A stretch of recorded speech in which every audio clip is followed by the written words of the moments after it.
And then jump up real quick. You know, do the pranams very fast so you can look back at Prabhupada. And I remember when I was paying my obeisance, Srila Prabhupada was standing right there. And nobody could have seen, I could have so easily touched those lotus feet. But we were loyal, you know, we followed instructions very good. I lament that I followed that instruction, you know. So anyway, so we got up, and Prabhupada, Sri Govinda Das was the temple president of Chicago, and he had tilak going all the way back on his head like this. And Prabhupada, I heard Prabhupada say to him, he said, as he was giving him the garland, putting it over his head, he said, Prabhupada said, tilak stops here, you know. So that was the first thing I'd heard from Prabhupada's voice, was an instruction. And then as we were leaving the airport, you know, the devotees were just wild, you know. I mean, literally, probably nobody was really touching the ground very much. I mean, we were elevated. We were just in such ecstasy. And Prabhupada was heading to a door that was an entrance door into the airport. In other words, when he came to the door, it wouldn't open, because it was for men to come in, not to go out. So I noticed that.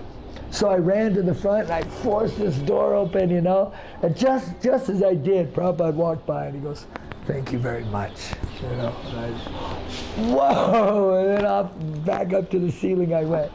And the bliss was so overwhelming. I can only remember it as probably the greatest, it was the greatest feeling of elation, you know, that a person could feel. The body couldn't take much more than that.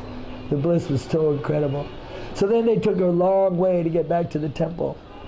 And so we came, and we, you know, we got to the temple before Prabhupada got there, and so we were all ready for him. Well, we'd been up all night distributing books, all day, the day before. Then we got in the van and we drove all the way to Chicago in the night. Then we got there at Mangalartik time, so we went through the whole day. So none of us had any rest. And one of our godbrothers, his name was Bhakta Randy at the time, later to become Radha Damodar Das. And he was so tired. We were all tired, but the ecstasy kept us awake. But he was, so there was one devotee named Jayatirtha who was giving instructions as to how to conduct yourself, you know, sit down and, you know, don't ask questions. Prabhupada is just arriving, we just listen, and then he'll go to his room, and later we can talk to him like this. So Bhakta Randy, he was sitting next to the Vyasasan, the big, you know, 3 stairs about 4 feet high, and then Prabhupada's Vyasasan was on top with these flower vases, you know, filled with flowers and water and everything. Beautiful setup. So Bhakta Randy was standing on the side of it, and he's sitting there, and he just starts to fall asleep. And he just falls asleep and just goes right into the Vyasasan. By the time he woke up, he was too far to catch himself. So the Vyasasan went flying off to the other side, all the flowers and water everywhere, and Prabhupada's just about to walk in any second, you know. So everybody grabbed the dhoti and wiped up all the water, threw the flowers in, put the Vyasasan up, put it back, and then Prabhupada walks in. Just in that second, you know. And then, of course, he came in, and the deities of Chicago is Kishore Kishori. The only deities where Krishna's name is second. I mean, first, rather. Kishore, Kishori. And that was where I got initiated in front of Srila Prabhupada. And Srila Prabhupada always kept himself in this look, like a general who's never lost a battle. You know, same here at the opening of the Krishna Balaram temple. I was very fortunate to be here for that.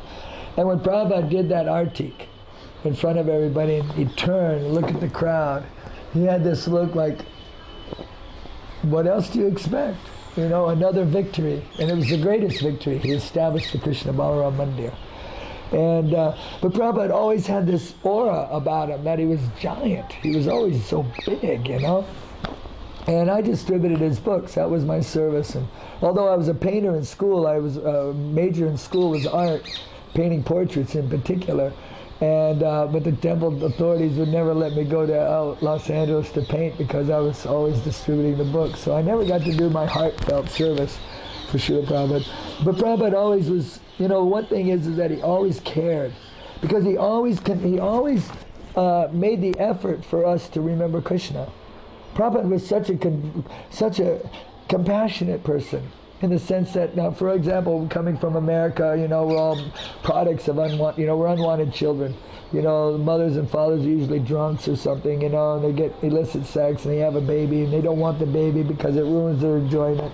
So we're all born unwanted, basically, in America anyway, most Western countries. So and there was the Vietnam War going on, you know, everyone's fighting each other, the blacks against the whites in America, big racial wars, everyone's fighting everyone. You know, we're all trying to establish this love and peace, you know, through the flower children, you know, that came about in counterculture. And Prabhupada came with the perfection of the peace and love movement. It's all for Krishna.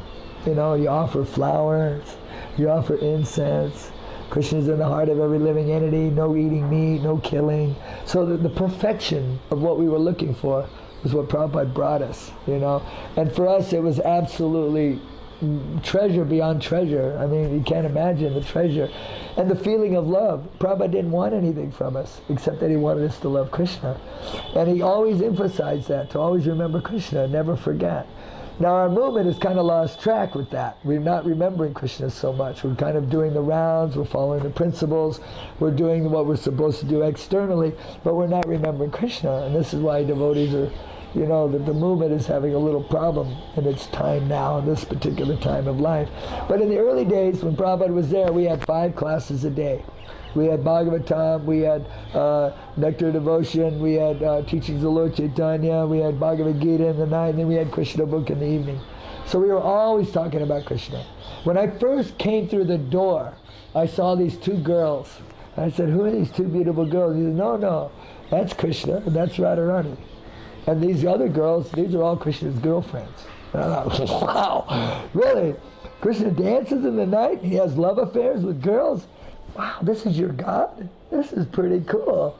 Because it showed that everybody in the material world is, and our action in our world is all a reflection of that spiritual world. Everybody wants to enjoy. Everybody loves sex life. Everybody loves the loving affairs, emotions, sentiment, heart. And here was a little boy, 15 years, 9 months, 7.5 days old, eternally, Kishore. And Radharani was 14 years, 2 months, 15 days old, Kishore. And that they live like this eternally as youthful, young boyfriend and girlfriend. And that everyone loves Krishna in that mood of pleasing him. And that by his pleasure, by pleasing Krishna, everyone else is pleased. In the spiritual world, when Krishna takes a bite of something, all the cowherd boys who are sitting out with the cows in the middle of the day, the Boga Artik we celebrate in the noontime, when Krishna takes that bite, every cowherd boy tastes that same bite. When Krishna bites, and we go on, jalebi, you know, or whatever. And so everything Krishna smells, we smell it.